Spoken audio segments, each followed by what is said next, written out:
My name is Brett Romero, and I just want to give you a little bit of background on me and my trading history before we get into the course outline. So I started off buying stocks, and mainly everything at that point was on the buy side. I then moved into a little bit of shorting. I didn't really care for that. And then I moved into futures, where I learned a lot of techniques that I'm now using in this course, although it's completely dedicated to options. And then I moved into bonds and option buying. And then after a while of buying options, I discovered put writing or selling puts. And that's all I've been doing lately, except for the occasional covered call that I'll write on that position. And I also write the newsletter for steadyoptionincome.com, which is my website, my company. And it is the only newsletter of its kind because it focuses on option writers and particularly option put writers.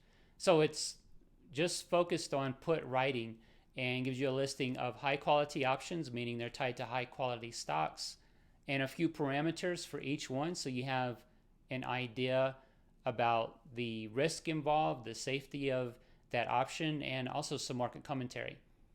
So that is just a little bit of background on my trading history and what I do.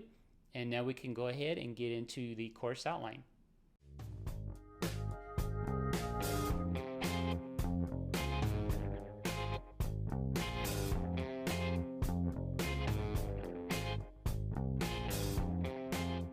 Welcome back. The course is going to start off with going more in depth into why selling options is a better tactic than buying options.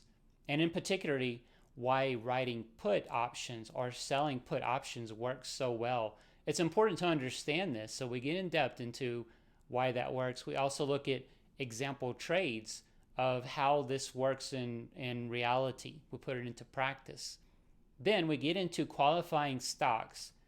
Now, a big part of the strategy I use is to write a put against a stock, only a stock that I would want to own. So it's important this stock be high quality. I don't want the stock to crash or something like that. So we look at ways to qualify stocks and make sure they meet our quality criteria. Then we move into calculating your return on investment. I give you a spreadsheet here, but we also look at how to do that because it's not straightforward how you calculate a return on writing a put option. So we look at what is the margin requirement for the put option, what is the margin requirement if the stock is put to you, and also what is the return of that put option. Then we get into places you want to stay away from. We don't want to write puts in front of an earnings date on the related stock. We don't want to really be caught up in Fed days.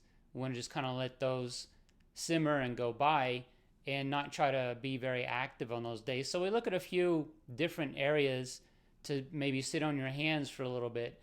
We look at sources of how to find out when these events are going to be occurring as well. So that is what we're going to be doing in the course. And if you have any questions, certainly feel free to click the support link on the course homepage. You can also reply to any of the emails you get for the course and you'll get a response. So let's go ahead and get right into the course.